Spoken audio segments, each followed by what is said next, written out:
past 1 o'clock, so we'll make a start on our workshop for the next 3 hours.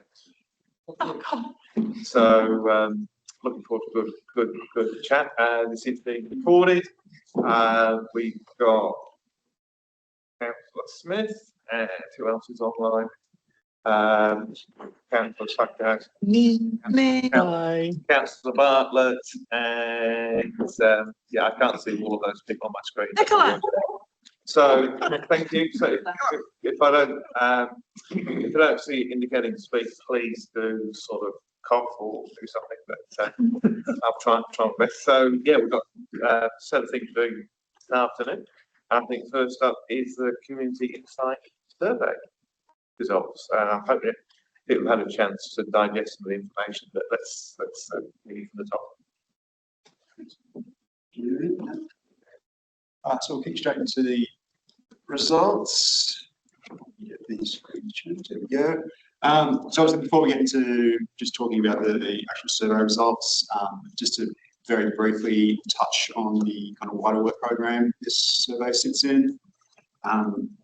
All aimed at kind of measuring, improving and measuring that customer trust and satisfaction with QLDC. So those of you that were around the table last year might remember this graphic from last year's presentation. It just kind of reinforces that this is just one stage in that measurement of customer satisfaction. Further measurements, including the point of interaction surveying and the wider customer experience trainings being rolled out across all offices. It's obviously important that the results presented here are kind of viewed together with other kind of metrics we've got going around the place. So, survey backgrounds. This is our second edition of the Community Insight Survey. Obviously, the aim of the survey is to measure the council, measure resident trust in council, and their satisfaction with council services and facilities. So, obviously, to just briefly recap, surveys implemented to better monitor resident trust and satisfaction in council and create that distinction between the wellbeing aspects that we survey in the quality of life survey and the satisfaction and trust aspects that we do here. So obviously the quality of life remains our kind of very broad kind of wellbeing survey where we ask about those variety of indicators, some of which are not necessarily under the control of council, whereas here we kind of specifically focus on those satisfaction things. So the survey content this year was pretty much an exact replication of last year's survey, covering core service deliverables, satisfaction with mayor and councillors, communication engagement, trust in council, and satisfaction with community facilities and actions related to climate change and the environment. Survey was open for 5 weeks in February and March for invited participants only. So we invited 2,200 residents by post and a further 1,000 by email. And we got 407 responses, which achieved that kind of objective that we aimed for a survey of 400 responses. And the final report consists of all 407 of those responses. They've been weighted to ensure that the responses are also representative of the district's demographics. So to bear in mind, there's a margin of error throughout the report of 4.84% as we go through the results. High level results show that while sentiments mixed, there have been some positive shifts in how residents perceive council.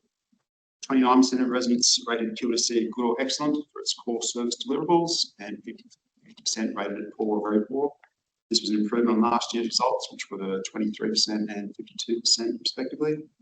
And that was driven by a significant increase in the 18 to 39-year-old age demographic. Those that live in the Wanaka Cliff Ward and those who live in the district for 10 years or longer.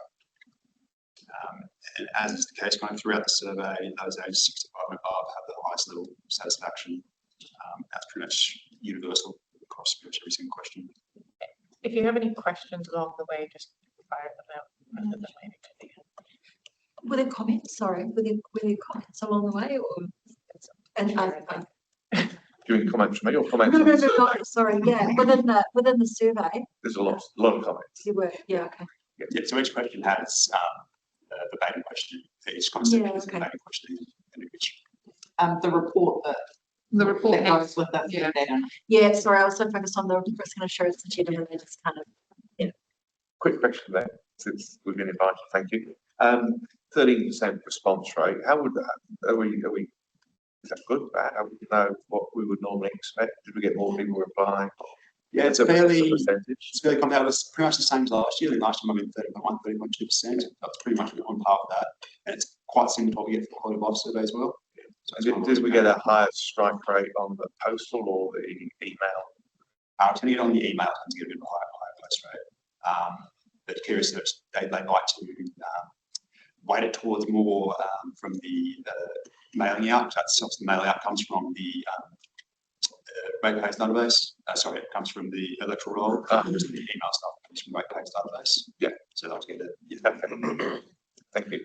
Why is one accountant Luther just always outshining the other wards? I don't know. Just, it's kind of at odds. A lot of the comments seems to be, a lot of the commentaries around kind of inequality between Queenstown and Wanaka that are coming through the results is they seem to be more satisfied. So there's a little bit of a disconnect. Let me go and peck it. 27% satisfied with the leadership of mayor and councillors and 30% satisfied. Again, they were both significant improvements on last year's results, which were 17% and 48% respectively. And again, driven by those improvements in the younger demographic and those that have been here for 10 years or more. Some commentaries, the verbatim comments, they were generally predominantly negative, but that's generally the case for those type of responses. The main themes were around core service deliverables. Main themes for core service deliverables were around roadworks and transport infrastructure. Concerns around growth and development and a need to focus on core infrastructure and cap unnecessary spending. And then the commentary relating to the performance of councillors focused on the lack of trust in council. However, there was kind of increased feedback this year, kind of highlighting effort being made to improve transparency and engagement. So you see throughout the surveys, a lot of people kind of shifting from maybe satisfied into neutral, kind of potentially on the back of what's been done, kind of with the new council, and also people kind of just sitting on the fence and waiting to see what's going to happen going forward. Throughout the report, you'll see that some benchmark results were appropriate. So these are based on similar surveys that Key Research do with, I think they're doing across 21 different councils. So I think there's 3 or 4 different results worth benchmark there. So the average result for satisfaction with core service and deliverables was 54%. That compares to our 29%. And the benchmark result for performance of mayor and councillors was 39%, which compares up against our 27%.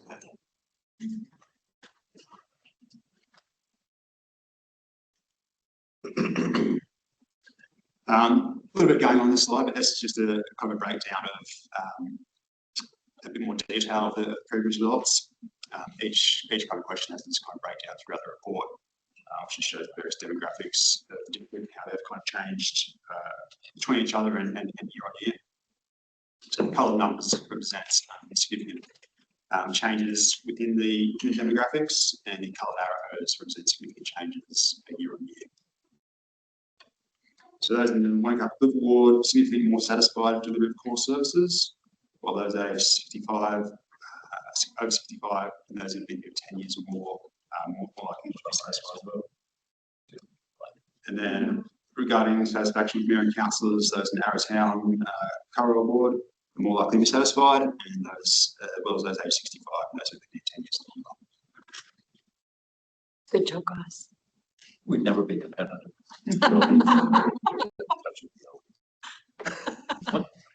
No surprise. So on to communication engagement. So 40% of residents are satisfied with the information they received from QLDC, which was up from 33% last year. 31% satisfied with opportunities to be involved in the consultation and decision-making process, in 26%. And 19% satisfied the council makes decisions in the best interests of the district, which again was marginally up from 17% last year. And we had a reduction in the dissatisfaction levels for each of those questions as well. I guess just a little quick note for those doing your maths on the graphs there. There is a rounding error there, plus or minus 1%. So there's some that don't quite help if you're doing maths in your head there. So despite those kind of improved results with these questions, the overall sentiment is still pretty mixed and generally negative for council makes decisions in the best interest of the district. We have a benchmark result for satisfaction with council, satisfaction with engagement and consultation, which was kind of roughly aligned to that second question there of providing opportunities involved in the decision-making process. So that was 37% benchmark result, which compares to about 31%. And the BAM comments suggested some improvements over the past 12 months in terms of those opportunities to engage and increase visibility. However, overall feedback was a desire for more better communication and perception that resident feedback is not necessarily reflected in decision making. Can I ask a question about the feedback that you got on the decisions and whether there was verbatim comment? It's interesting because some of the decisions, obviously a lot of the decisions that we make are just implementing the government's direction or, you know, legislative requirements or, you know, sometimes there is no room to move, but other times there is. So did they sort of specify any decisions in the verbatim? Not generally. They're more kind of just around, you know, things like, you know, I'd give feedback that it's not going to be listened to, or you know, yeah, well, kind of, you know, what's the point of giving feedback, that kind of stuff. So. There will have been some that were more considered though, probably. Are there opportunities like where we have a really big negative score, like 22%? Is there ever an opportunity for us to say, going back to some of those respondents and say, thanks, that's really full. Why, it's interesting why you would say that, and see if there's an opportunity to flush it out. I don't know. Yeah, I mean, we personally don't get the link between the response and who gave the response, but we also can go back to the survey provider and see. Yeah. And see I don't know, just where there's something that's like it'd just be good to understand it. Yeah. Or just make the verbatim comment thing. I mean, Yeah. I don't know, sometimes it could be more specific to the actual question, like just any comments, but, you know, are there any particular decisions that caused your score to, you know, be good or bad? I don't know. Look, digging into the details, but it's just interesting to. When we get to the themes section, we can maybe talk about that a bit more, because one of the things that was really interesting about the verbatim comments is frequently people cited congestion problems, Which are not our roads. which are not within our control. Yeah. And so, not within our control, within our influence, maybe. Yeah. But yeah, so it was that. So I think that'd be something good actually to talk about when we get to that section, and then what can we do next in some of these areas, which is what we want to focus on, kind of the discussion on, to get some actions out of this. But that was really interesting. Like in almost every section, someone brought us traffic congestion. Multiple people brought that up. Yeah, so to what extent is the negative stuff that's coming at us our fault, within our control, and how much of it is what's happening to us and to the district? Yes, exactly. We should talk about it, infrastructure strategy. You said it, not me. For those who agree with the questions regarding custom council, kind of largely on par with last year, these questions. So about 27% agree that we share information in straightforward and plain language. 21% agree council quickly resolves issues with safety, security, and satisfaction top of mind, and 20% agree that council can count on to improve the quality of services available. 40% the council creates long-term solutions that work well from there. So these are the questions that we use to determine the Trust ID score. So just to briefly go, so the Trust ID score is that determined by subtracting those negative, strongly disagree and disagree responses from the positive agree responses. And then we kind of average it out across those 4 questions there. We get a range from 100 being 100% satisfied and minus 100 being 100% dissatisfied. So our Trust ID score this year was minus 25. So that was a slight improvement on last year's result of minus 33. And that was basically brought about a bit of a shift. There's been a shift from those dissatisfied into those neutral categories. Across all those questions, a significant increase in the neutral response. We had a number of comments in this section, basically just a summary of content here. Also, we've got the survey really, general lack of trust and confidence in council, desire to focus on those core services. Council doesn't necessarily listen to residents, and concerns around growth. Similar to the responses we had in the communication engagement section, though, there were some positive comments there noting improvements in transparency and engagement over the past 12 months. Quick question. How do we determine the difference between low performance and lack of communication. Because I think these are the two things that are getting mixed up in these surveys, right? They're answering it as though it's a lack of council performance, when in actual fact it's a lack of nuance of understanding of how the concerns and issues are being created and by whom and who they're solved by. So I guess the wider question here is, are we asking the right questions in the right way? Yes, I think it's obviously, it's a perception-based survey, so it's what the community perceives, not necessarily what's, what is perhaps accurate going through. So I think there's taking the results and then the next step, what we do with those results and how we kind of, in some ways educate the district on what we can and can't do, and then there's also the part about, things that we can influence, what are we going to do about them. I think there's an education piece as well. I guess the challenge here is that when it comes to trust and confidence, perception is everything. So it's good to understand, to get a read on where those perceptions are sitting. And then as you've identified, there's a range of different levers to actually try and improve that perception that's out there at the moment. And we do have a range of other surveys that pick up more tactically, are we doing a good job on our divorce consenting process and on our building consent process and on our RFS resolution processes. But that's not part of this particular survey. It's completely focused on the trust and confidence component. And just as for context as well, I think there was an organisational target set of improving that by 5 points. We've actually improved it by 8 points. But that's just kind of the scale, because these things don't move super quickly. The other thing that'd be really interesting to know is, are we at the lowest point in history? Or is it actually, we've seen these numbers before somewhere in the last few decades?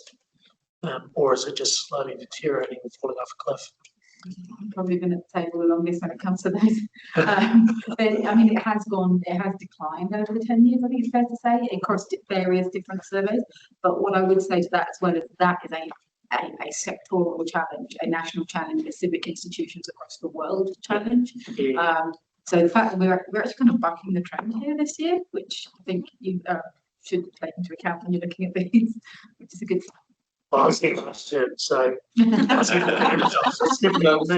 the work is doing is very through that. Which is really, but here's if you look at the benchmark across the sector, across the 21 councils, that trust and leadership is sitting at 39. So we're at 27. So even though we're going in the right direction, there's still a significant gap. Which it's great that community facilities benchmark higher than the sector average, but on this particular one, I mean, that's what we need to work on. And I think it's worth noting those ones that participate in this are ones that take this seriously. So they're driven and motivated. They're the councils we want to be playing with. We want to be in their benchmark kind of area. There's a whole bunch of councils that don't even do this because they don't. Did you say 39 positive? Well, 39% is the benchmark. So we're at minus. No, it's minus. We are minus. Yeah, trust and leadership. We are minus. Yeah, we're minus. So I'm just trying to see. Definitely. So where we've got 27% satisfied with performance of our councillors, which albeit it's gone up 10%, the benchmark is 39 across the council. Got it. I mean, with the core service delivery, where we're way under the benchmark, but I mean, I think that people see the traffic, see that frustration, and they don't see that being addressed. So I think the conversation needs to be able to say what we're doing about it, recognising it's a problem, but what are we doing about it? But people still see that as our issue. Right? Yes. What was the score for the Arrowtown Kawerau councillors? I wouldn't ask you what you're doing. That's 34, isn't it? We're almost at the picture. Yeah, there you go. I'm just not a win people. That's not really Screws around. When you ask questions, Haven't even been there. I might cut. You've got the biggest congestion. You've got the biggest congestion, right? It's not just Arrowtown. At all. No, it's all the residents on the burbs wouldn't feel actually busy working. Busy sitting in It traffic. might be Mel's engagement. It's only the oldies in Arrowtown that would feel to see that. Meet with Mel. Meet with Mel might be. Yeah, meet with Mel. when you ask questions where the congestion response comes up, do the questions get specific and say, excluding the state highways, which are, No. There were no questions specific to No. transport. They were just things that people noted when they were saying, in response to many of these questions, and you're putting sewage in the, or sewage in the river, were the two kind of most common things. So they're both about incorrect information in the public domain. And they're both probably areas where better communication about what is happening going forward could improve the perceptions. So I think that'd be good to come back to when we discuss what can we do. Cool. Yeah. Because there's obviously quite a few comments on, stick to basics, your high score for wasted spending. So are they fall in that position because they don't see traffic improving, or they, sort of have a view on You how must we're be handling it? investing in. So if these are not working, therefore you're wasting spending and you're not following things. So I I don't think know. the roundabouts house. But I don't know. I think there's still scope to flesh out some of those. There is always a challenge as well. We have a really high migration population here as well. People don't always actually understand the scope of local government in the context. That's not to say that's been massively progressive, but just in terms of general education and understanding of civics in the district is not always perfect. We understand things like state highways. I'm pretty sure even my partner wouldn't be able to say state highway or what wasn't. I certainly didn't understand the distinction before I moved here. Not in terms of who funds it or who's responsible. That's the normal approach for most people. Yeah. Which is fundamentally a problem. Little signs up that says NZTF. Not only like you obviously. We can paint it on the road. Two of our independent members yesterday were surprised to hear that Frankton Road highway statement. Oh, yeah. Right. But the point is, we're the organisations today, we're the ones coming in the land, we're supposed to be in control of all that stuff. So, that's you can see why people might say that, but you're the consenting authority, you're doing all that district planning, you're doing all that. So, I have some sympathy. I mean, we may not have direct control, but we've got to have influence, and that's the conversation we need to have going forward. Because we'll just see those metrics get worse. Make sure they let us. Of course, That's what we need to influence more. That's what our residents are upset about. We need to influence. And it's really good evidence, right? It's really good evidence that, people love everything we're doing on the parks reserves and facilities. We're doing a really, really good job. We're better than the rest of the sector. But the stuff that, is biting us, a lot of it is outside our control. That's why we need to work with government to get it better. And if our surveys can prove that, and we can reflect those results back and say, actually, our staff, we're doing great. Your staff, we're doing shit. and getting blamed for it. Yeah. I probably wouldn't use the S word. Let's use the W word this morning on radio, so who knows? What does your sniff test tell you? Because I just see this huge bifurcation. When I look at the facilities, we're in the 80s, and when I looked at trust, we're in the 20s and 30s. And something tells me there's a huge disconnect. Maybe we're supposed to put pictures of ourselves in the pool and in the gym, so that they can be reminded that there is a connect there. But so part of my cynical thing is what is what Michelle said, which is it's a sectoral thing, it's a global thing. Rise of social media, everybody hates institutions. One, or Matt, maybe we're not asking the right questions. I'm just trying to marry that huge approval rating on facilities and this disconnect with council. What does your sniff test tell you? Or did you have any epiphanies darn in here? I think, there's a lot of the people don't necessarily know what council does. So they will, they'll go to the gym or they'll flush the toilet or do whatever. They won't think, hey, this is working, thanks council. But they'll be sitting in the traffic half an hour and go, this is not why I live in Queenstown, why am I seeing this traffic? And they'll immediately think it's a council problem. So there's a lot of that stuff going on. Obviously there's some, there's some big items that have been, floating in the news in the last couple of years that haven't necessarily that impacted these scores quite a bit. And again, they're big things that we report about, so they're front of mind when we do these surveys. And it's not little things like the facilities and parks and reserves and stuff that people are thinking about. So I think people tend to think big picture when they do surveys and don't actually concentrate on that little stuff. So like I said, there's potentially an education piece in there as well as what else can we do to improve these results. Well, so my neighbor screams at me, says, "Why the hell have you got 12 people in comms there? What a waste of space." But in fact, what you're saying is we've got to get more, or we've got to do a better job. Well, hey, I don't know, that's not like. You all get these cheap shots, in the Yeah. in the pub and that sort of stuff. And, and they actually, sometimes there's some truth in them. So you listen. Yeah, we do have to. It's not just if we frame all this as just perception. I mean, of course, everyone's answer is always perception, but when you say something as perception, it's always like you're discounting and undermining the result. No, absolutely not. No. I'm just saying that's what can be heard at the other end when we use that word, and so we just have to be careful, I think, because there is truth in this. But what I'd like to get to what's driving, as much as possible, the survey tell us what's driving the score, so that then we can fix it, because you can't fix it if you don't understand what's driving it. And customer service improvement and comms isn't going to improve it. There are real things here. As you said, some of them we can change, some of them we can't. But if we've got, detail in the verbatim responses, and we can maybe use AI or something to help us, spit out. Hey, theme slide later. We're going to talk about. Okay, right, which I haven't looked at. Cody's hanging out to say something. Afternoon, Cody.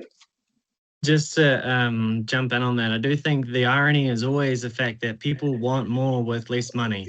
They want more services, they want more things to be done, and then as soon as we come to asking to pay for it, they're all, shy away from, no, you need to cut it, that's the most important thing. In the same way with communication, we could do better at communication, it would always cost more. And I think that's the paradox that nobody really addresses, but something that we have to find a balance of is, not dismissing the sentiment, but how much we're going to finance, which, that's always the conversation. Anyway, just my 2 cents. Thanks. And I guess speaking to that, there might be comments in there about wasteful spending, stick to ratio. Is there anything that comes across about, the cost of rates, things like that? Because I think looking at some of the snapshots out of the region-wide survey that's been done as part of the amalgamation thing, and there's some real differences actually in terms of what's most important, and actually the cost of council services was way lower in the importance ranking of people in this district than it was in some of the other districts, quite significantly lower. So I'm just wondering whether we're hearing, is it just a focus on what we spend the money on, or is it actually the quantum? Because we hear stuff in things about our debt levels or there was some commentary about kind of the rates and around, reduce spending to reduce my rates kind of thing. You probably get more of that in the quality of life survey. Yeah, true. That comes through fairly loudly in there. Particularly last year it did. People's well-being, people struggling to get by. Yeah. So that's where we did that. Yeah, the comments were more about, don't waste money on things that don't matter. 3 times as many were concerned about freedom camping than they were about the cost of rates.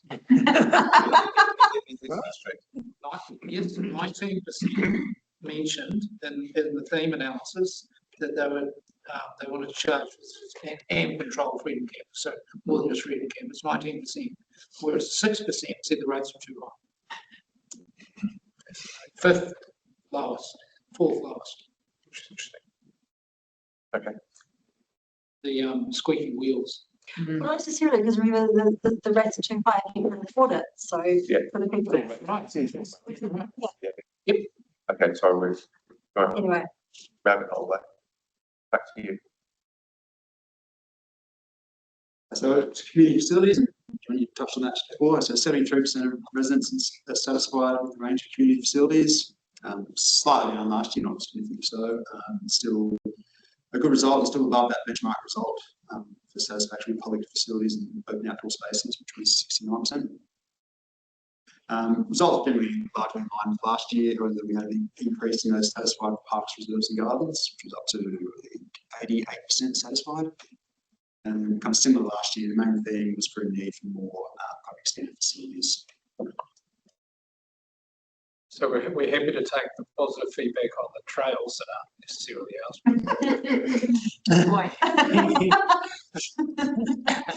ours. Sorry, just carry on. Moving on. Well, that country's feasted now. Yeah, and we're part of it. And regarding kind of environment, so percentage of residents satisfied with the steps QEC is taking regarding environment climate change, again, kind of very similar to last year, ranging from 39% satisfied with the steps council is taking to protect biodiversity, to 17% satisfied with steps taken to prepare and adapt to the effects of climate change. So kind of including that biodiversity question, percentage of those dissatisfied was greater than satisfied across those remaining ones. But we did have a bit of a shift there from dissatisfied to neutral, and those kind of two new actions there, and the reduction of additional waste to landfill and reduction in greenhouse gas emissions.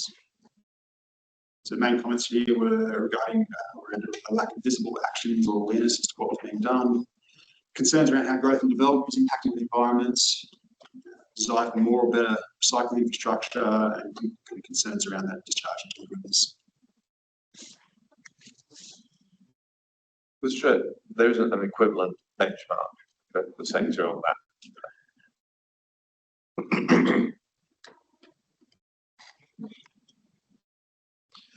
Yes, so obviously, I guess happy to take any further questions or comments before we get on to kind of this next kind of discussion piece. Obviously, the overall results, kind of plenty of room for improvement. We'll kind of put this slide in here to kind of demonstrate some of the ideas that we could potentially explore to potentially improve those trust and satisfaction metrics.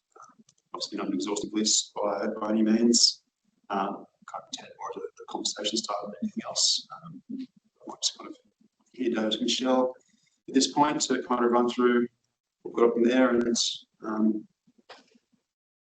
we'll discuss from there. So this was really the next steps in terms of where we were going to.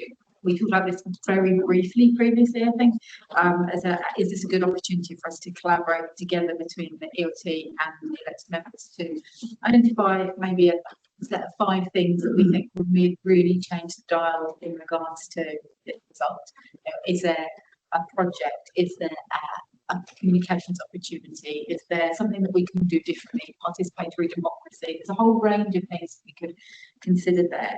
And what we were going to suggest, effectively, I've had a chat to John about this, was that in your strategy, your offsite session that you have, you do a little bit of work around this and put some thoughts together as elected members. ELT will do the same sort of exercise, and then we'll come together in a forum and actually try and work through it as a shared problem. And I appreciate, you know, that's not an approach we often take as a club, but we felt that might be quite a good way to ensure that we're really hearing and understanding what you're saying, and how can we then translate that into the operational space to bring it to life to make sure that it's prioritised in various work plans as we go forward. So we really just wanted to test that out and see if you felt equally that was a good opportunity for us to take a slightly more collaborative approach across the challenge, and then take away our various respective focus areas and start to make some change. Can I just have to apologise for my comment earlier, saying that we were summarising the themes at the end, because we haven't done that. So we did that in the earlier version of this, and the version we discussed it. So I told you we were going to tell you what those things were. You're in the pack. They are in the pack, though. They're in the report, right? Okay, sorry.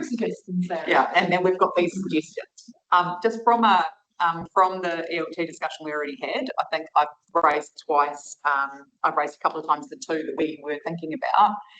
In particular in relation to transport, leveraging the strategic network plan, our transport network plan, and then the investment program that comes out of that, together with what's going to come out of the regional deal, leaning into that space in terms of a collective vision in the transport space that we are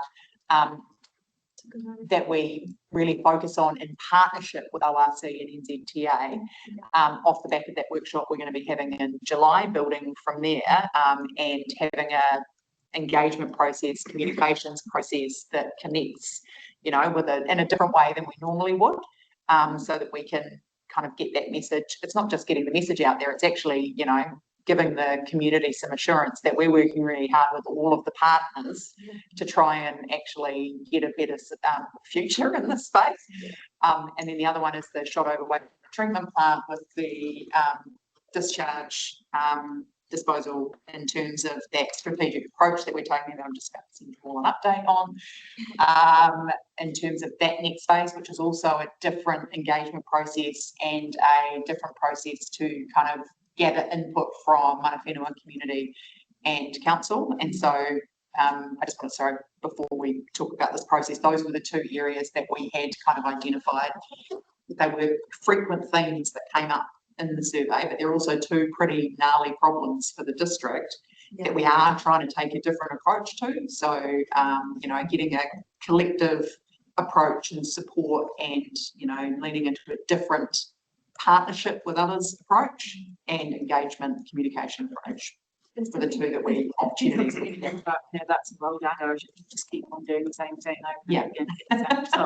So how do we innovate a little bit in this space? And how do we, because it's when we're going into a program of work, using that as an example, we're going into it with a completely different outcome in mind. Because actually it's not just that we're going to do a great job on the project, which is what we want to do, it's also that we want to use it as a lever to change fundamentally the way people think about council. We want to build that trust and confidence piece. So yeah, that might give us some different insights and some different pathways through it and different sort of area of focus there. That, you know, if you're prepared to sort of have that conversation with the exec in a slightly different space than we normally do, then I think we could probably try and pull some really good focus areas together. It'd be really good. I'm just not sure if it squeezes into the agenda that we've got for Way Day, if that was the kind of suggestion.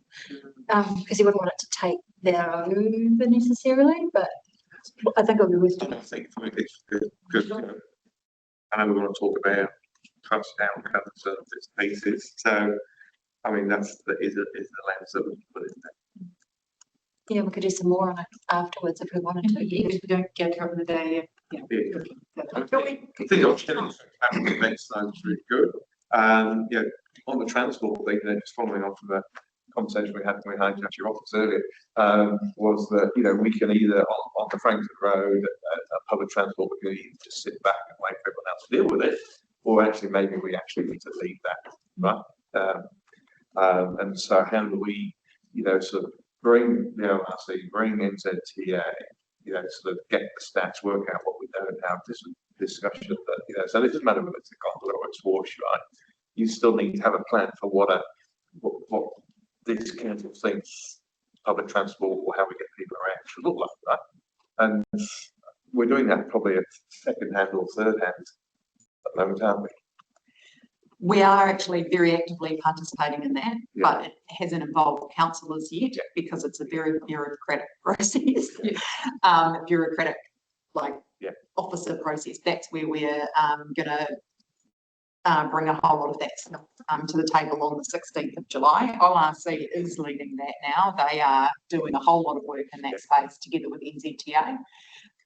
Because they are lead public transport. It's taken us a while to get to the point where they can lead it. I guess it's the things like how do you get NZ Ski, for example, with all their operating experience, and Skyline, who's worried about how they get people around.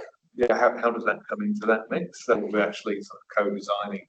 Yes, exactly. What's the outcome that we're looking for? You know, I think that's and that's the transport network plan, which again we'll go through the approach to that on the 16th and get your input into who that wider stakeholder group is, and so they're framing that up. Our team right now. So the ORC are engaging at the level that John's just talked about, or is that for us to? Because the ORC is leading the strategic network plan. No, NZTA. NZTA is engaging. How do we bring that level of detail into the? That's what we'll talk about on the 16th of July. Okay. Yeah. So, given what John was just alluding to, being a chat with the consortium of, so Skyline, Remarkables Park, Bush, keen to work collectively together with DQ and others. Would, if we get to that point, other than just staff with staff working on things on a strategy, that it's more a Queenstown Lake Sync opportunity, which would Yes. help potentially build some of this trust. That it's a shared set of understandings Yes. and a shared set of contributions to solutions, because it's for the long run, you know, and who knows what shape local government's going to be in that time frame too. But yeah, that is a change of approach, or going back to maybe a change of approach. It happened a very long time ago.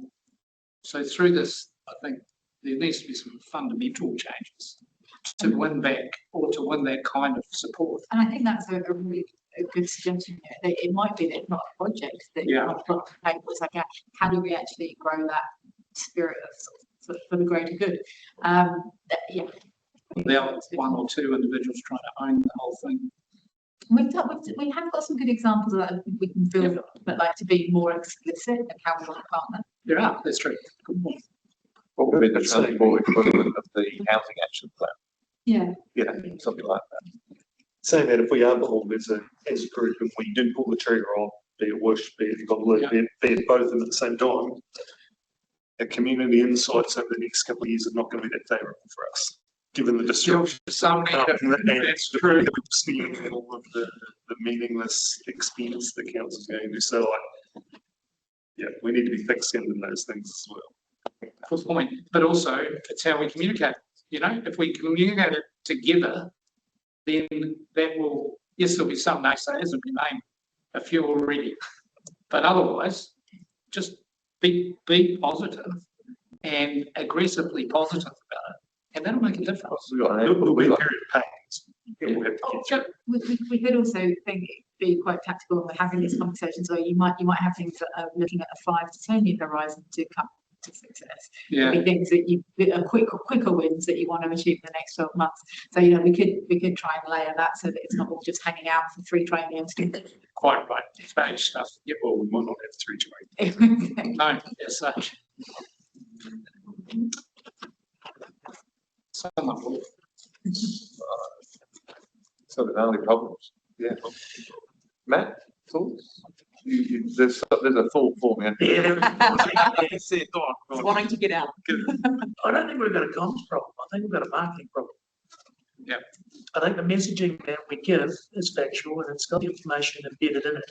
But we speak like local government, just speaking like normal people. Mm. And I don't think we're reaching people and communicating the situation because we're talking in language that they don't understand. And I think, as I said, we've got a marketing problem. And I don't know whether that's something that council's interested in investing in, but having engaging marketing content that actually is dumbed down to be factual, not blur the lines on the facts, but actually speak to normal human beings, not like local government. It's not really dumbed down, is it? It's just a different way of talking. Like It is, yeah, you know, casual approach, video versus written text. I've always thought this in local government, coming from a tourism background and heavily engaged in marketing and how you reach your audience. Local government and central government have a really bad marketing problem. Right, that's my thought. Thank you. We've got, yeah. Nicola, Can I follow Nicola, on?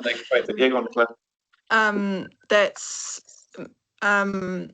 I had that exact same thing written down. I said I'd love to see an overall comms plan that actually is developed from a marketing plan, because that's, yeah, I agree completely. That's what we've been missing. We need to, and our marketing plan is, you know, derived from our overall shared vision and mission. Like it's, yeah, but I love this opportunity, Michelle. This is really great. And I think not just about shared focus, but actually changing how we deliver it is really important. And then another thing I was just thinking, this survey is super valuable, but I was wondering, as well as the ELT focusing on a couple of projects, what each department, I'd like to see, like what each department sees as an opportunity they could focus on for next year as well. if possible, just because we don't have enough stuff to do. Well, I think it's definitely a lens that will be encouraging everyone to be casting across the work programs for the year ahead as part of the improving the customer experience piece. But yeah, I mean, I think that's definitely something you can look into. It's quite a good challenge to put to teams to think, well, you know, what in my world would change this? Because it needs to be a shared problem at every level of the organisation, really. I guess what would be really helpful would be for us to determine a shared set of 5 challenges first off, and then for me to be able to go, hey, this particular challenge, so for the marketing one, that's going to be owned by our comms team, but all these other teams, you've got to cast this across your work as well. And those top 5 things could have implications for all sorts of different functions. So I think I'd probably want to do that piece of work first, and then as we grow and evolve it, embed this in our culture as a thing we want to focus on. There's lots of different mechanisms we could use to do that. Quentin, thanks. Yeah. Yes. Yeah, nice. Quentin. Yeah, thanks. I think we've got to be careful just on that marketing speak thing, because look, I agree that we need to be better targeted in our message. I think sometimes in the past we've tended to spin things as in market them rather than inform, and you know, we've got to be super careful, because if we market the wrong message, then we fail. And you know, like if we send out a marketing style media release that said, isn't it fantastic, we've gone 3 weeks without getting an abatement notice for Project Shotover, we've missed the point. You know, you know, we've missed the point. So, you know, I'm pleased that the discussion's headed towards making sure we're pointed towards the right vision and the right outlook, because if we send them, it's not, you know, I've often said it before, I don't think that we've actually spun things more than informed sometimes. And while we can put a marketing lens over the messaging we're trying to get out there, we don't want to be spin doctors. We don't want to be spinning the impalatable. We've got to be honest and upfront, but we can also make sure our message is clear, you know. I mean, I think I'd say, Quentin, I don't think mass actually meaning marketing as in this is the best thing ever, you know, come buy this. It's actually making the messaging really relevant, and actually it actually reaches the people that you want it to reach to. So it's like how do you get, you know, and what do you need to do with the words to make sure people will listen to them? So it's not a case of changing the words. It's actually it's not what we do, it's how we do it, right? And the same with a lot of our processes. You know, in terms of we want to turn the dial, it's not what we're doing as a council, it's actually sometimes how we do it. Michelle's acutely aware that I'll bring any opportunity I can to say, oh, why are we doing that like that? Because that doesn't actually seem like a good, you know, process. So, because it's that sort of what can we do about it, how can we do it, how do we reach people? You know, and it's hard because the video of Michelle herself sat on the couch, you know, so you need to stand up right, you know, the posture, and you just, you know, and it's trying to get the right start. You know, I mean, you either do it or you don't do it. You know, you try.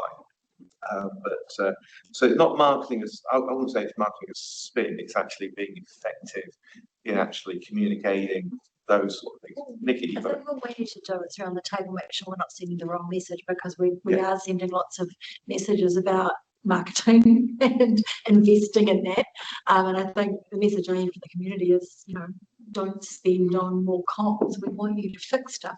When we first got this survey going, I remember having the conversation about the number and how we were going to improve, and there was that, you know, metric, and you know, the aim was on how do we get improvement, and the discussion was on who we focus on to get the numbers to the right bit so we can change the number. This is a tool for figuring out what we're not doing as well as we could do. It's not an exercise in sitting on the table going, how do we shift the number? You know, and I think we have things now. I think we absolutely have to focus on that. It's important, even if I don't know, the number might stay low, but we might know that we're doing a whole bunch of better stuff off the back of it. So the verbatim stuff's really important. But yeah, I would say, you know, some of our comms is brilliant and reaches people, and other stuff people read and just even me, you know, when you read the things come through, it's like, I'm tired. You know, people will do that. They'll just go, oh, it's another media release from the council, you know. And I think that's what we will probably mean is maybe not spend any more money, maybe even spend less money, but just change the way we word some of our comps, because some of it's bloody brilliant, like the snow report, and other stuff is a bit corporate council, you know, for good reasons probably sometimes, but just maybe have a review of. Well, I think what I would say is this has been a lovely conversation, but we're not taking actions from this. No, this is surfacing some, I know, front of mind thoughts. It's given me some, you know, thoughts as to where you may go. But ultimately, there's another conversation to be had to really pull that together and to collectively for you to come up with the things that matter to you. Could we sort of agree on direction though, that we don't want the rates to go up because we want to market ourselves better to get a better score? I mean, that's not where we're going, right? We don't want additional spending on comms. We don't want OPEX to increase because we get a low score. Yeah, don't make the assumption that marketing costs. Yeah, no, that's exactly right. That's it. I'm just saying, can we agree that we spend enough in that area? Let's just do it slightly differently. No, I'm not saying better or worse, because what we're doing has been good for certain metrics or, you know, whatever you think you're trying to achieve, but maybe we just. I don't think you need to actually land it right here. No, it's fine. I just don't want to send away this message that we want to invest in. You're not sending that message away to us. Right. I think all of us are well understand this is more about the how, not the how much. And it's, you know, we are working within existing budget lines, and, you know, maybe there are things that we want to do differently. And I think that's at the heart of this. It's not necessarily what we want to spend more money on, it's how we want to do the things we're doing now in a different way to get a slightly better outcome. Yeah, perfect. There we go. Any more? Clear as mud. Well, we'll get some dates. Obviously, you can work out if there's space in your agenda on Saturday, or if you need more time, ELT will do a piece of work and then we'll put together a collective forum where we can sit and work through some of this. Sounds great. Just touching back on the transport commentary, I wonder if it's worth having a chat following the chat you just had, and for us to share a bit more information before we get to the workshop, just about the system, Perfect. the funding system in particular, because that's part of what we've been navigating, and I think that would be useful to actually get some of that information in front of you before the workshop. So building up some information so that in the workshop you can be really engaged in a good discussion about the pathway forward, including what the different roles, it's what we want to talk about on that day. Part of it is what are the different roles of different players, you know, third parties out in the market who have different products. Would be brilliant. And yeah, so yeah, okay. What I might I'll talk to Tony about some material we can start putting together, and maybe we distribute some material, and then we could have some like briefings if people want to chat about it before the workshop. I'm just trying to think of the best way to get some information incrementally, because there's a lot to kind of absorb, how we get it in front of you best so that we can have a really good workshop, because we've got 3 different things happening in that workshop that are all related, which is why we put them together.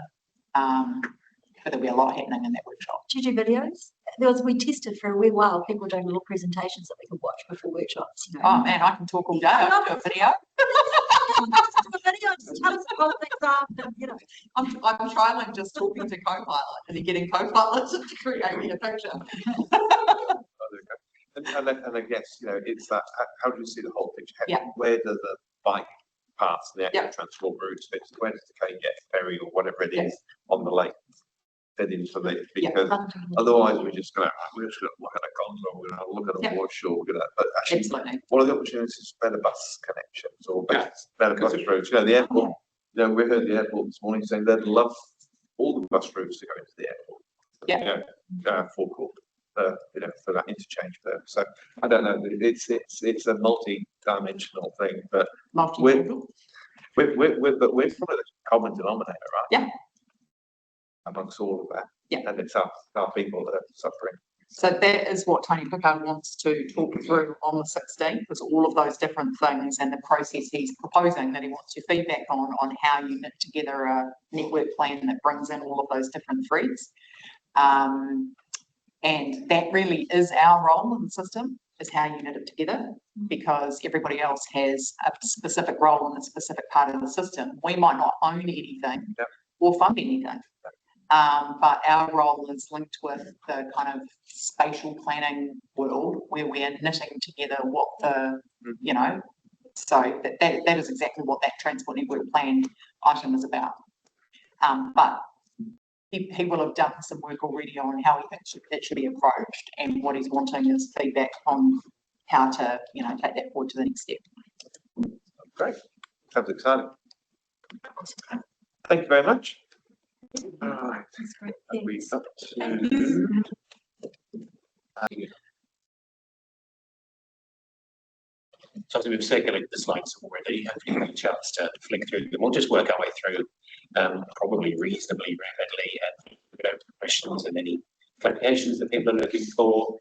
This was originally intended as an induction session, I think back in January and February. For obvious reasons, that was sort of sent back. I guess starting with a minor apology on the basis that having now just gone back and reread the slides, they're slightly repetitive. So maybe we're trying to hammer some points home. I don't know what we were aiming for at the time. So we'll just work our way through and say, feel free to ask any questions. The intent is really just to give you a broad understanding for those who are sort of new with the council, new with first term, and maybe do some refresher for those who've been in council before and sat in hearings previously.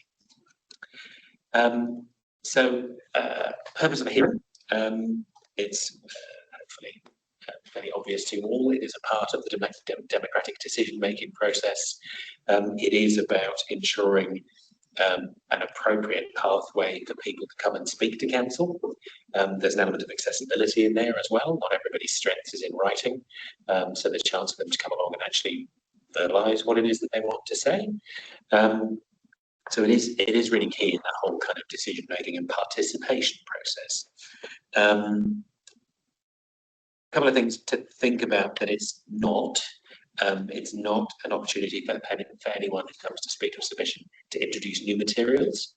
So they should only be coming to speak to the submission that they have made. They should also not be speaking to other people's submissions. There was one a little while ago, actually, which we participated in around the representation review for Otago Regional Council. And it was one of the other councils that decided to speak to our submission and was quite rightly called out by the democracy staff down in Otago, saying that's actually not appropriate. Come along and speak to what you want to talk about, not what somebody else is saying. So, you know, should somebody come along and start criticising the speaker before them, it's not necessarily appropriate. It's fine to have an opposing view. Can I ask for, trying to make a clarity around, is it about then talking to someone else's points and sort of either downing them or, you know, sort of, or is it about, you know, there is a scope issue in these kinds of hearings and which ones, you know, because there's a difference in. Yeah, so it's more about, so say John's come along and spoken to his point in favour of A. Yes. And spoke to them, I might come along and go, well, that's fine, but actually what John said was a load of rubbish. Right. You shouldn't be there So you're not worried about introducing new material if it's long as it's not undermining someone else's specifically? Well, equally, you shouldn't be introducing new I'm material. just trying to ask the line that where we have to draw it, where we have to say you can't talk about that legally, you know, or where we have discretion. You see that? Yes, yeah. Now, legally, I would always struggle with that one. I would defer to our legal team. Right, because we don't want to sit at the head of the table and say, well, no, you can't talk about that. When actually they are allowed to. It's just that we've been told that you can't introduce any new material. Yeah. But that's an RM hearing. So this is just LGA. Yes, We're not LGA. talking RM here. Yeah, so in which case I would say scope's not a big deal. And if they do want to expand on what they said in their initial submission, that's fine. You're just saying a point of etiquette is that we shouldn't be allowed to criticise another speaker. Yes. Yeah. Okay. But it's fine for somebody to say, oh, no, we totally agree with the submission of these people. Yeah, because often you'll see that in submissions. That's what I support the submission made by Hickey because we're all part of the same horse riding group or whatever.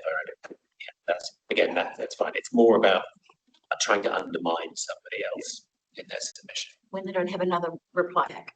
Yes, yeah, because it is, as you say, it's a one-way thing. It's not a debate opportunity. So what we've done is given the legal foundation there, so it's largely around Section 82, allow people the chance to come along and affect the decision-making process. So yes, there are a huge amount of hearings and types that you will be involved with to a greater or lesser degree. A lot of things default to the special consultative procedure in the LGA. So things like reserve management plans will say, do it like it says in the LGA, but do it for 2 months, not 1 month. So there might be some minor tweaks, but largely they do all follow the same sort of process.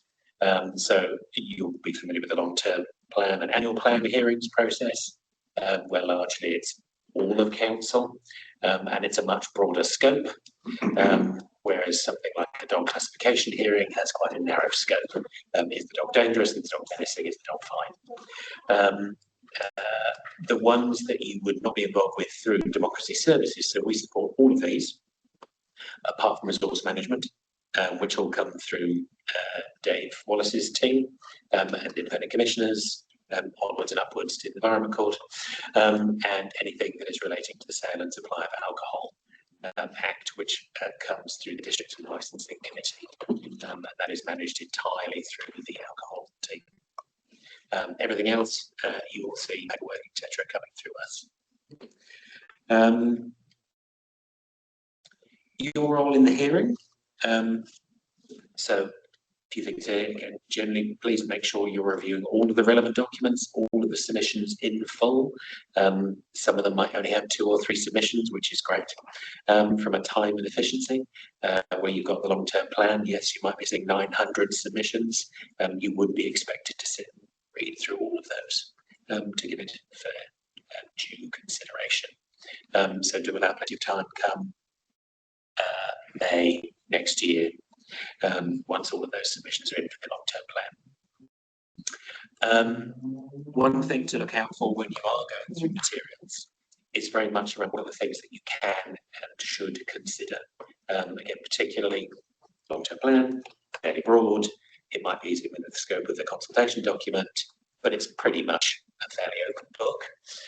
If you're in something like, again, the dog classification hearings, it's very clearly laid out in sections 31 and 33A of the Act what you should be considering. Anything outside of that starts to undermine the decision that you are making and opens it up for challenge. Question? Just a point, I mean, our role in the hearing, I get it, because you're talking about once you're a panel member and before the hearing. I just highlighting that before that, there's a decision to go up for consultation and scope, because we're talking about scope here. That's the point at which we have to make sure that the scope is wide enough to accommodate all people. Going back to the gambling thing at the last time we didn't consult on whether we wanted a sinking lid or not, and so no one could comment. So, and sometimes you don't pick that up because you don't think about what you're not consulting on. So I think it's a combined staff and elected member thing to really interrogate the scope of the consultation document so that you do have an effective hearing. Yeah. And it's a utterly valid point. This is literally talking about a moment in time process. You're right. None of this exists without the policy that sets the parameters for that hearing, And which is the policy, the consultation document, Yeah. all of those things. There are a few that are very refined, and I keep coming back to sort of the dog control one because there's not much black and white in that. But others, yes, absolutely. You as a council or committee that you're on will have the ability to shape what the consultation parameters are. So again, it's wherever you are in that process, you're involved with something that's going to be a hearings process. So I know it's obvious, but it's just for new councillors who haven't stumbled and approved things that were too limited. It's just thought pass it on because. I guess my question would be that it's not on any of these, but let's say we go out on the freedom camping, open consultation or on some bits and pieces, and something will come back which is never anything that we thought we'd be asking about, but actually it's extremely relevant and is worthy of consideration. But because it wasn't in that consultant document, people didn't realise it was on. It might come out, but so how do we deal with that when something comes back? This is so relevant. It's really valuable, but we can't discuss it as a submission. Do you ever sort of get some logos that people actually, we've got to go back out and have another round. From memory, it doesn't happen very often, but we have done it. I think Michelle, I don't know if you can remember, I'm sure we have had at least one where I know we've gone back out with sort of additional information, or we've extended the consultation period and made additional information available. I know both of those instances have occurred. But sometimes it can depend on the significance of it. And I think we've sought legal advice in the past as well as to whether it can or can't be considered. And it's a problem that's more pronounced with bylaws. Bylaws Yeah. that is with maybe a regular SCT for that or something. And I just More for free ranking. wonder if when we go out for some of these consultations, we have to think about how wide can we make it and make it really explicit that actually, even though we're proposing these changes, we are actually open to changes on any of the things, unless we're doing a really targeted review. I think Because yeah, I think in general, yes. yes, okay, and put some there's a options few if we areas. could actually, we're not proposing any changes in this area, but we could do this or this, and we'd like to hear, even though we're not proposing changes, just especially if we know, or the other alternative is that you do pre-consultation, understand what the issues are so that you can scope it properly.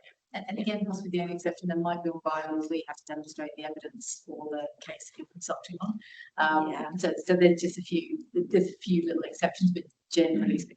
Yeah, and again, it could come down to, is it an amendment which is quite targeted, or is it the whole bylaw? Yeah, exactly. Is it a whole reserve management plan? Is it a change to reserve management plan again? So I guess it's where we are in that process and what the decision is to be made. Because often there'll be some pre-engagements of some of this. Yes, as well, won't there, which has shaped up what's going to be consulted which on. is more and more frequent. Either through the sector, through a trade group, or John. Yeah, sometimes we have very late engagement. Seems to be a bit of a habit of during public forum where there is a topic for discussion, sometimes having been just consulted on, and sometimes not.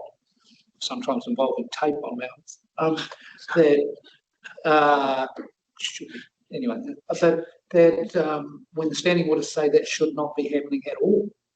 If there is a decision to be made in that meeting, there should be no appeals made in the public forum relating to that topic. Yes. So, all right, but it's happened numerous times recently. I think most of them have been caught. Yes. Yeah. I'm aware of a few where it's been raised, definitely, and I've generally we sort of endeavoured to sort of catch them and say, well, actually, it's part of a process. Yeah, you have. And particularly sort of council meetings, Jane's been very sort of I think the right word, but actually she tried to catch as many as she can, and she'll often raise a question, but I'm not saying some don't come through, but absolutely no, people shouldn't be getting the phrases the sort of second bite of the cherry. That's right. If you participate in the process, no, you shouldn't be talking about it. And that was raised by the applicant in relation to the poker machine license, where they said they didn't have an opportunity to respond to what was said in the public forum. So it's actually, and that's a quasi judicial context, we have to be really careful about. Yes. Particularly those where we are in a formal decision-making role. So maybe we need a bit of a refresher on that. So, I mean, I guess bringing back a real local, maybe a community group that applies some funding from a community grants pool. Yeah. There's a hearing or process or meeting, and they don't get allocated anything, and it's coming from council on 25th June or whatever, and then they really want to come and say, actually, we really think you're wrong. We'd like some money. Are you saying that's would? No, that would so. I mean, ultimately, there's a discretionary thing as to whether you would, or whether you as chair or anybody who's chairing the meeting wanted to hear that or not. The difference here would be if somebody's participated in an SCP, and therefore it's considered a quasi judicial procedure. They basically participated in that, and then they're having a look at. Whereas if somebody just hasn't got funding, that's a different thing. Yeah. Okay. Thanks. Just clarify that. Let's if there's a recommendation comes back from the hearings panel to full council for the decision to be made, that's not being appropriate. So let's go back to that. So generally, you would have to have gone through that hearings process. If it's just a sort of an engagement's happened and a decision's been made, really that hearing needs to sit there in the middle to create that kind of quasi judicial model. It's just put out and make a decision when it comes to us. Yes. Yeah. Because as I said, everybody that comes public forum talks about something in each other. Absolutely. Yes. Yeah. Yeah. Or not. There's someone else, there's someone else.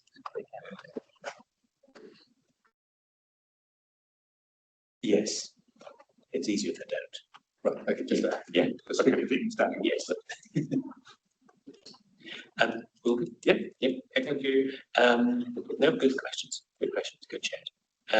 Yeah, generally be there, be open-minded, and with all decisions, whether it's a recommendation or final decision, please try and have no predetermined position on the outcome. Come ready to listen and make your decision or recommendation at the end of the deliberations. And feel free to ask clarification of questions if needed. We often, particularly things like the LTP and annual plan, where you've got hundreds of people over a couple of days, you'll see they're often kind of jammed into like 5-minute slots. If there's any questions, if they speak really quickly. If it's a, I don't know, 4-person hearing, and there can be much more of a casual approach as to how much time you give them as a chair and as a panel, and how much time you want to interact on those questions. You've got that kind of flexibility to do that. After the hearing, deliberate with fellow panel members, and by default, those deliberations are in public. There will be sort of very few opportunities these days to be in PX. Typically, things like, again, I keep coming back to the dog classification hearings, would tend to be in PX. Largely, that's around the sensitivity of the materials, the applicants, etc. When you're making those final recommendations through deliberations, it's always easy at the end of that situation to be swayed purely by the community input. Remember, you've got an officer's report in front of you, you've got statutory obligations, you might have policy guidance you need to work to. There are various considerations in legislation. So as strongly as those views may be put across, they are one of the considerations of that you have to balance through all of those things. Principles for you, again, just very much being there, being accessible, considering all views and factors, and being clear about why, I think for your own sanity in a way, being very clear about why you're making these decisions, what it is that's kind of backing up where you've come to with regards to why that reserve management gets more grass than that one, I don't know, not reserve management plans, but being very clear about that. What the officers will do for you, so officers will be preparing all of the materials, providing you with all of the submissions, preparing your report, preparing all the expert advice, through to managing the logistics, who's coming up to the panel, getting all the coordination of the submitters on the day, providing you with a full schedule of those, providing technical and policy advice, and making sure that the meeting runs appropriately. Your role very much coming up with a decision, focusing on that governance level stuff. Again, I said this was getting repetitive when I wrote it, sorry. So very much predetermination, treat all submitters equally, as fairly as you can, reflect their feedback, but it's not anything, upholding transparency and integrity. Appointment of panelists. So there is a process and there's some logic to how we do this. And it's easier the further down the term that we get because we do more hearings and therefore the decision becomes easier. So for annual plan, LTP, it's everybody. As a general rule, you will be part of that hearing panel and you'll be making a recommendation to yourself, which always sounds slightly odd, but it's committee of the whole. Where it is a smaller hearing, not smaller in materiality, but just small panel, we do follow, we have a set of criteria that we follow. I think that's on the next slide, potentially. Yeah. So ultimately we'll come to you recommendation on the paper. It is only ever a recommendation based on the criteria that we'll get to on the next slide. If you choose to select a new panel, that is down to you as the council. That is your decision to do. We will always try and choose 4, of which 3 can form a panel. It's always good to have a spare just in case. You never know when somebody's going to get ill or book a holiday.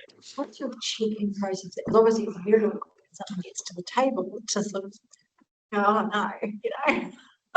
So what's the process for kind of, do you go to the mayor, the chair first, or? Lost a job. So if you've got this election process and you've decided which of the councillors should sit on this panel, remembering that it's really hard to, once a decision's been made, to undo the decision of a panel, but to do the whole thing. So from a democracy perspective, it needs to be us picking, but we need to be able to do that in an environment that allows us to do it. And if you basically choose, put it on the agenda, you know, we can. But there's a criteria. There's a whole slot. There's a Oh, and it's a criteria, but it's still the criteria is still subjective in terms of how you select. So I'm just wondering. Oh, sorry, you think it's a democratic kind of, or is it a ballot or a? It's a. Let's go. You haven't done it before you doing this time. Yeah. There's an element of that. So we do seek, as I say, 4 to make up a panel of 3. Yeah. Always trying to select, unless there's a super relevant matter for one ward. Yeah. We always aim to try and get one from each ward, so there is a balance across the district. Recommended based on participation in previous panels. So we have a little spreadsheet that kind of says, Nikki's done 4, Heath's done 3, Matt's done 5. And Stephen's done 2. Stephen's up next. So it's always kind of, you know, if you've done lesser, your chance is more okay with the next one. So the aim for that, there's a model we brought in the last term, was to try and create basically a fair share of the workload. I got that, so I don't know.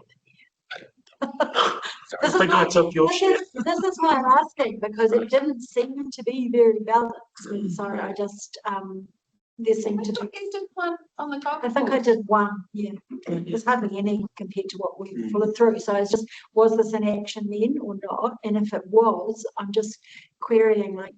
I think this is something we have updated it. This is being put together for this triennium. Yeah, this is to kind of tighten it up and make sure that it's adhered to. Because it came from a workshop criteria. Yes, I'm sure It would be a useful thing to add to sort of the audit system, just to, you know, have some oversight of making sure that it does work as intended.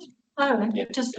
Would it be helpful for us to share the spreadsheet that shows which two panels? So you can actually put it together, and that way it's criteria closer to say, we're referring to this spreadsheet and shows that. In the meeting, when we're agreeing, and this is why we picked these people. Perfect. Yeah. Where a matter is clearly ward specific, that can potentially get us in a bit of trouble if it's Arrowtown, because there's only 3 councillors there. But also having some distance from the issue is also an advantage. So how do we manage that? I suppose again, we're only ever going to make a sort of recommendation. Yeah. Right. It's we're not making. It's up to council to go. We'll basically work our way through and go, well, this seems like the fairest thing. And largely it is based around workload and as representative as we can be. If there are some genuine concerns around you're too close to the matter, then actually, as I said to council, you might go, maybe it's better if this is an Arrowtown matter, but it might be better if maybe there's only one person from Arrowtown and the other 2 are from elsewhere in the district. So again, it all comes back to it as ultimately your decision. Okay. I think there'll be conflicts before as well, but you might not be able to be on some. Yes. It's your dog. Yeah. I have a fear of dogs, so I can't really jump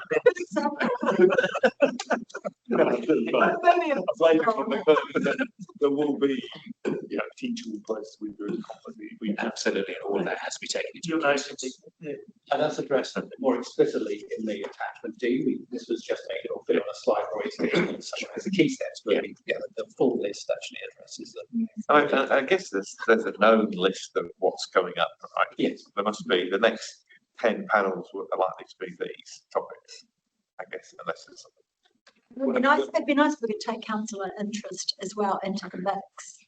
You know, he might be more interested in a particular issue. If you're more interested, you're generally more likely to do the research and do a better job. And then the question to me, and I'm happy for the answer to be no. Am I on that list of people who have or haven't sat on panels? Or is it generally something the mayor just says? Great. At least Comes very close. I just making sure, Obviously about the LTP and the annual plan. not looking out of anything particular. Yeah, okay, good. Yeah, I think councillor interest I'd be interested in, and maybe it's a thing where you can put forward a list of stuff that's coming up before you make the selection and go who's interested in what kind of area the most. You may not get what you want, but Do you want to talk about the RM And also, I know that's completely separate, isn't it? Yes, yeah. Because you need to have some training You need to to be get able on to- those. It's- Is apart from just being elected as a councillor, is there a sort of best practice that councillors, can upskill or have development opportunities on being on panels, or because some will be chairing. There isn't a great deal of kind of professional development in that space. I mean, the making good decisions one is quite RMA specific, but there's some fundamental stuff in there which is. It's actually pretty good for understanding how, it can be very good for then, looking, not just, I mean, obviously that is RMA training, but actually the premise of making good decisions and what that's based on is actually really, I personally thought it was really good. But I'd argue that, if you're not going to use this, not you, but, if that team's not going to use us for RM panels, there's little point in the ratepayers paying for that course, because you could do another one that dealt with the fundamentals, rather than the detail of the RMA course. It's relatively expensive. You got to go away for it. You don't have to go away for it anymore. Oh, great. But anyway, I just, Or maybe just. and that's just a side thing. I know we're talking about RM panels, but I think we do need to have a bit of a chat about RM panels. We could look and see what development opportunities there are beyond maybe the WSP stuff. There's probably some LGNZ stuff. Maybe. Good place. Not a great deal of materials as far as I'm aware. There's a couple of documents around making good decisions as a general sort of document. But we can definitely have a look. I know things like chairing. We've brought in people previously to do some chairing workshops, which are sort of like that was Stephen before. So we could look to bring those in again. Any budget begins from the 1st of July for training. So there's opportunity for us to look at that. Sorry, one more question. So dissenting opinion. So I know that it says that the minutes just record the decision, but not the reasons. So that it's again, I guess, is it more of an RM thing where you get a recorded dissenting opinion? But are we saying that doesn't happen anywhere else? Typically not. No, it's a decision of the panel. Yes. But we have done it. Quentin, are you still online, Quentin? I had a dissenting position on one, and I was allowed to write a thing, and it was just vetted by legal to make sure, but I think it's important to be able to say, look, if you don't agree, here are your reasons. We're always asked for reasons, otherwise you're just not agreeing, and it's not recorded why you didn't agree. So I think you should have the opportunity, if you're voting against something, to explain why. And there's no reason why not. There was a lot of pushback when I did it. And I tried to do it on another one as well, but it didn't happen. But why not? I guess you're allowed. We just need to set up some protocols around it. We generally follow the advice of legal in those instances. Well, it's more about there's the principle, and then there's the individual cases. So I don't think it's from a democracy point of view. We have our opinion, we are entitled to express it, as long as it's done within certain. So case obsession with system art, so it's done in a way that is, doesn't undermine anything. So, and I think we can do it. We should make the effort too, so that you're not stuck with a. Otherwise, it looks. Someone presented the view of the panel as, well, hey, I thought something very different, but I had my reasons, but I've not allowed it to be. It's not been recorded anywhere. I've had it said, oh well, when it comes to approving it at the main council, you can put your things in there and have it recorded, but we don't get anything recorded in the minutes. So my view from the panel would then be recorded somewhere in a recording in the background. That's not really adequate because it's not a link. So I think we should find a process for allowing minority positions or dissenting positions or whatever we want to call them. I think I can see why it would for both sides. Might be good to see what the councils do on these types of things, what the customer practice is. We can explore it. Yeah, I mean, there'll be differences. I mean, it's like when I had the pleasure of watching a recording of a Gore Council meeting. I mean, their public forum is you get 5 minutes to speak, and then there's 5 minutes for questions. Right. So there's obviously a whole range of different approaches. I don't think we'd want to go down that.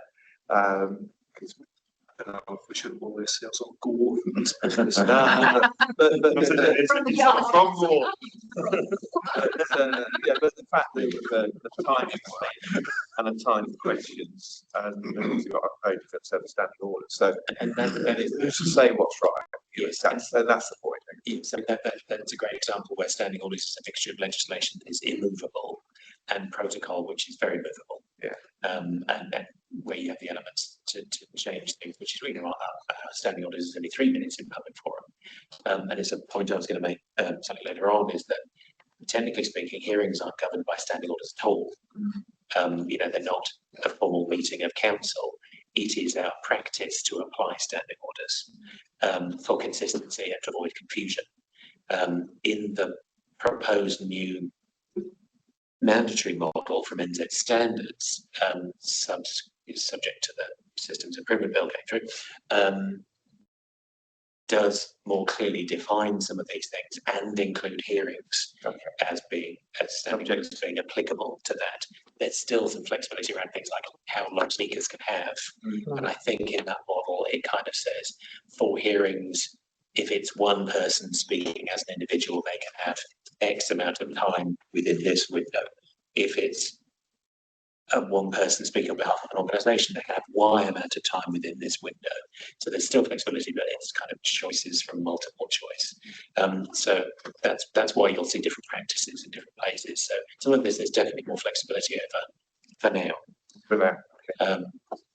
And just one of those elements around standing orders, and we have noted that the New Zealand standards model standing orders became available last month, but it isn't yet mandatory. So that will be a conversation for us to have at some point around, do you want to wait for it to become mandatory, or do you want to look at that now, knowing that it's probably not hugely dissimilar from our current standing orders. That's a conversation for another day. Perfect. Thank you.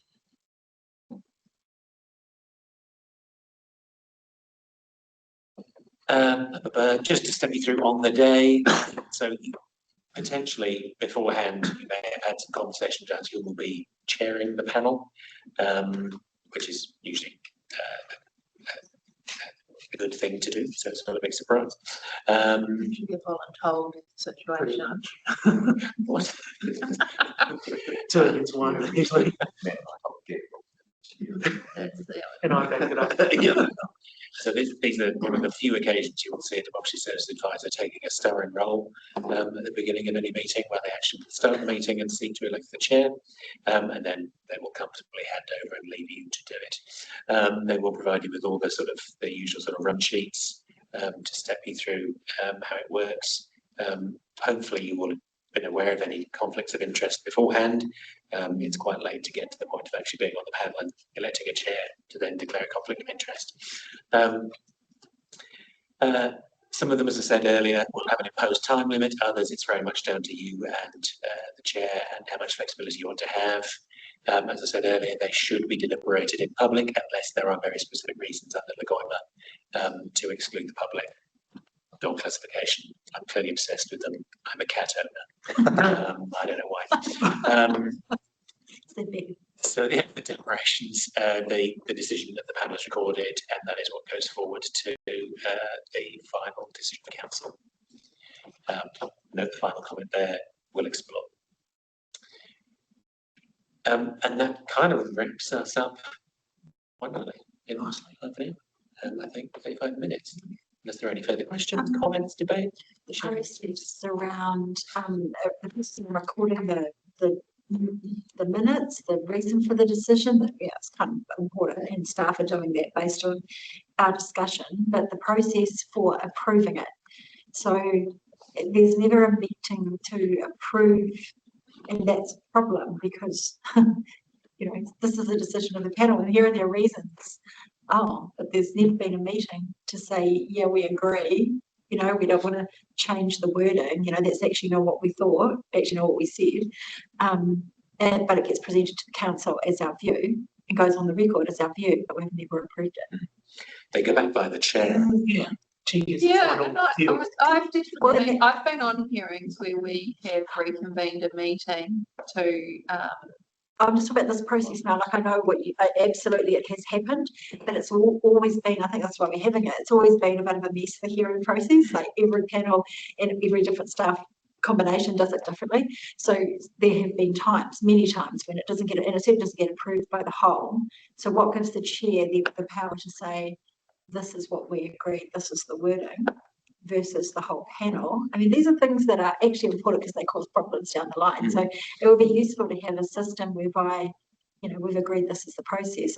I do think there needs to be circulation of it amongst the panel members and some sort of process for agreeing that, yeah, what staff have come up with is actually what we said and why we said it. Typically we've opted for the chair because you're right, there is no second meeting for a lot of these. No. Whereas with obviously a council meeting or a committee meeting, they're confirmed at the next meeting. I'm saying there needs to be a process that we've agreed that is our process, and I don't think it's chair sign off. I think it needs to be all panel members, unless you're allowing the dissenting positions through, because you I don't want a decision something.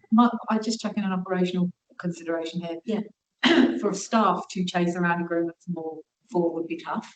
However, if it goes to the chair and then your agreed process to those members is that the chair will ensure all parties are happy with it, then I think that works. It is adding further workload to staff, and staff are responsible. Hearings are important. I mean, like you say, there's a bylaws. I think that the chair should be comfortable that everyone on the panel is in agreement with what's recorded. And say that, I mean, I would expect, I mean, the draft could go to all panel members, but comments back through the chair, and if there's disagreement within the panel, then they just need to.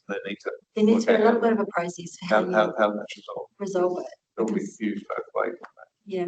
But yeah, you wouldn't want a complete iterative, because the danger is you end up litigating the discussion, whereas actually it's about the record of the and if staff have done a really good job and if the recording's available, that's really easy, and the recording should always be available to the. Well, I mean, I think that it's a lot of the AI and summarisers and the digitisation will make it out. Yeah, it's just covering. It's having a process to cover for those times when things aren't all hunky dory. But you know, the recording sometimes they for the participants to refer back, say, "Is that what I said?" Yes. Yes, the AI sometimes do that thing, but you want before. Yeah. It's because I've obviously sat on a panel. Anyone else that's been on a panel? Any thoughts, observations? Lots of work. What hasn't? On that particular topic? Yeah, on panels. Oh, panels in general. Yeah, I think that they've kind of worked okay, and it's quite hard to be very generic across them because actually they're so completely different in terms of their scope and kind of what they're dealing with. So I don't think you can really have necessarily, I think you need to have a bit of flexibility because one rule doesn't work for every single one because there could be something that's quite minor that actually, so I think you have to be flexible is my point, because none of them are this, you never repeat, it's not the same, and it's not, you can't actually use a cookie cutter process for each one because they are completely different.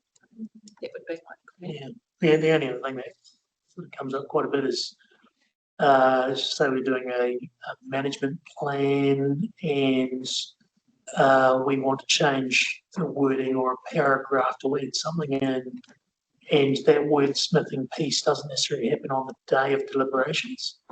And we give the staff the wording recommendations, they go away and frame it and then send it back to us for approval. And that's not necessarily done in public, but it's not a substantive change. And we had discussed the changes in public, but the actual final wording that we agreed to doesn't happen in public. I think typically, as long as you've got an audit trail, and as you say, if you do feel that the wording has stretched beyond into the realms of being a kind of material change, then I think that's worth starting to have a conversation around actually, do we need to reconvene? Yeah. And have a further conversation? Is there something else we need to do with this? But if it is just typing up wording, but I think as long as there's an audit trail of emails that say, yeah, that reflects what we discussed on the day. Yeah, and that's usually the scenario, and there's track changes as well, so you'll see the older new. So. And so, I mean, just to speak, I presume at any point, if there's something that's, yeah, you could adjourn the hearing because we need to get some legal advice, or this is something that's never been considered, you know, so that's an option. We don't do that enough. I think it needs to be the advice to chairs, you know, that because it would be good to do You it need some good on a reasons. day. You need some good reasons, but and again, that's from people who've been involved in them. What would have made a difference? So, yeah, I mean, especially when you've got a whole list of people lined up expecting to speak, you know, if you're going to adjourn for whatever reason, that's quite disruptive. So, but it might be actually, well, we've had all the hearing, we've heard from everyone, but we actually need to adjourn to get some specific advice, staff, whatever, and then carry on with the deliberation. I think it's a great point. I would agree with Nikki. I think there's a hesitance of council to adjourn sometimes because you want to keep the meeting going, you want to keep the hearings going, but actually I think on a number of occasions where matters get quite tricky, where it would be very useful to just adjourn for 5 to 10 minutes to allow officers to prepare advice for legal advice, for protocol advice. I think it's a tool that potentially we could use more. Okay. Yeah, and I think we did a really complicated one. As you say, Mel, they're all really different, but you know, we had one where we had the hearing, we heard the, you know, heard the submissions, but it was so complex. So we spent that bit talking about what more information we needed, what were the key issues, and adjourned it, and then had a whole other day's hearing, you know, mornings, working through based on them. So they are all different, and the adjournment, whether it's for 5, 10, 2 hours or 10 days, it's all possible. As long as they'll give us enough time before it needs to be done. The difficult thing is always when you're under pressure for a deadline to get something ready for a council meeting and for an agenda deadline. You know. And again, some of those bid and reservation plans sometimes don't necessarily have that same pressure that you would have with like an LTP. So you will have more opportunity to then go, well, actually, we do want to adjourn this. We want to take more time around this. And maybe the LTP should have that. Maybe we should be bringing the LTP process forward so that we're not agreeing it right when it needs to be agreed, so that we can adjourn and go, actually, we need a bit more of this. You know, my preference. Separate topic, and we got. It's all right, I'll ask you for a comment. We'll know nearer the time whether we need that. Let's put a panel together to consider this. Any other thoughts from anyone? That's been really helpful. Thank you. I mean, sorry, I'm not going to be sat there. I just had a question. Oh, sorry. Yes, thanks, Nicola. Sorry. How many can we expect to be a part of if Nikki wasn't in one over a term? Or I did 2. Okay. Yeah, and because you were actually on the gambling one with me. That was the gambling one, and I did the golf one. Oh. I did a golf one, and then might have been 3 over 3. with Lisa as well. It might have been Lisa and Kevin. So like one a year, perhaps. 1 a year. There's massive amounts of hearings. As you know, if you take the LTP and annual plan, which you'll all be a part of anyway, yeah, by the time you come around, you only have 3 classification for dogs, and then a couple of reserve management plans a year. Although we're trying to review because we're a bit behind, so you might get a cluster. So yes, it's not a vast amount. Very good. So just to confirm. Oh, just we'll take a look at sorry, just comments. I've been on a few, and I was on the RMA one as well. That was really good because the chair was like a professional. It wasn't just a councillor like us. But he wrote the whole decision and everything like that. We deliberated that. No, what I'd say is, I mean, if you want to participate in them, get involved in them, but you do have to make a decision at the end of the day, and you have to be willing to be able to make maybe a really difficult decision. I was on a dog classification one, and I was on a different hearing for a different body. That they become pretty emotive at times. Yeah, the dog ones. Do you have the dog in the room? No, but you have the owners. Good move for the job. But no, well, I mean, they're all different, like you say, but they are hard to make a decision, but are there so that a good decision gets made. And so I guess just keep that in mind if you are volunteering from it. So from our perspective, we'll look, I think, going forwards to circulate minutes of hearings to all the panelists and seek that confirmation back through the chair, if that's what we're comfortable with as a way going forward. As long as there's some process around, the chair can't just go, nah, sorry, this is what I'm putting forward. If there is some ongoing issues, then we do need to be able to resolve them one way or another. It might help as long as the organisation's open to it. It's fine.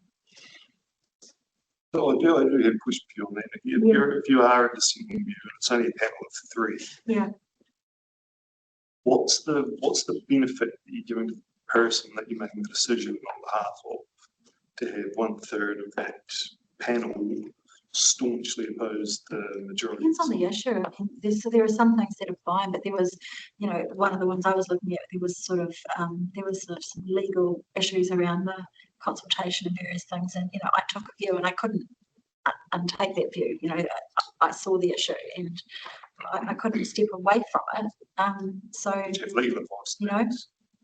No, but some things are, I'm not stupid, and there are always, you weigh things up. You have to make it cool, right? That's the whole thing.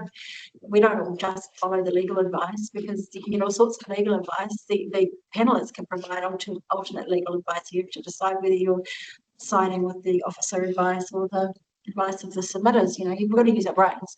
So most of the time I think you can come to a consensus, but sometimes you can't. And setting up these processes is about making sure that when there are dissenting views and issues about things, that there's an easy process for resolving it, so that you're not stuck in a problem process. I think it'd be harder when it's a very binary decision.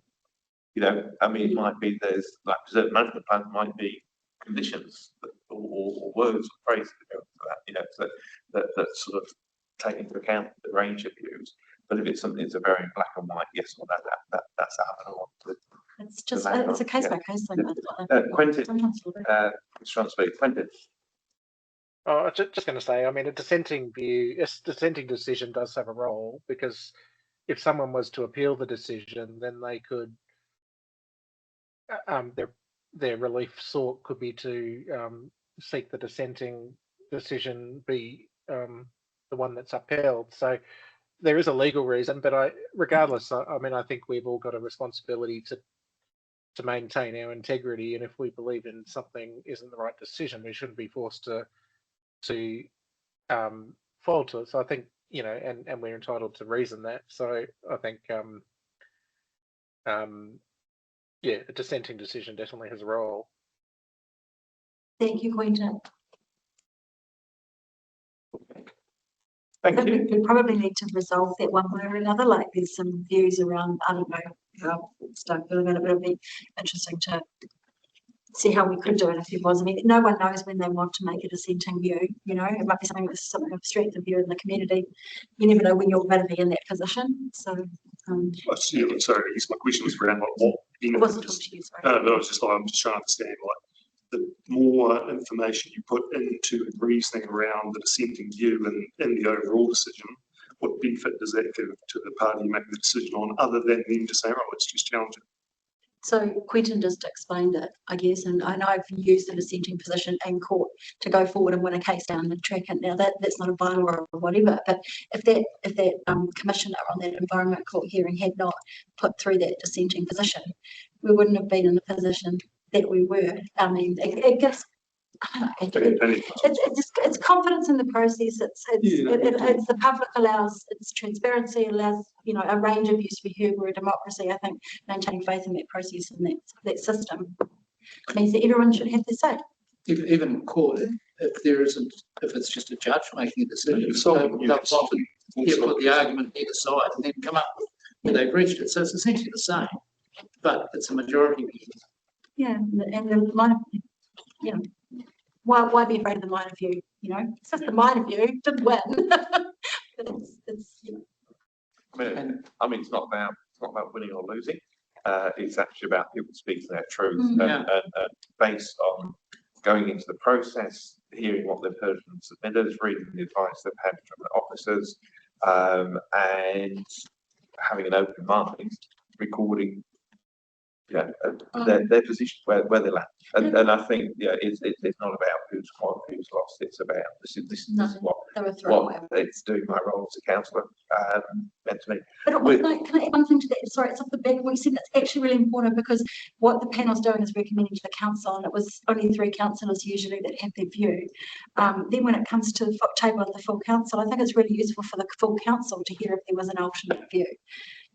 So you still got to deliberate on it and understand. So otherwise, Form decision. yeah. So the dissenting position can put forward some things. Otherwise, the council would not hear. So, but the council would normally defer to the report and recommendation from about No. that would be the expectation. So can I just double check then, does anyone not want the dissenting view? Go ahead. I think what we're going to do is take action to go in and look at what some of the other councils were doing. If there's a model out there that we could use and sort of bring that back and say, well, here's an idea. I mean, you could argue that a range of views supports that trust and understanding and makes it more relevant to the wider community. But anyway, thank you. Thank you. Right, into trading. So we are. you. That's fine.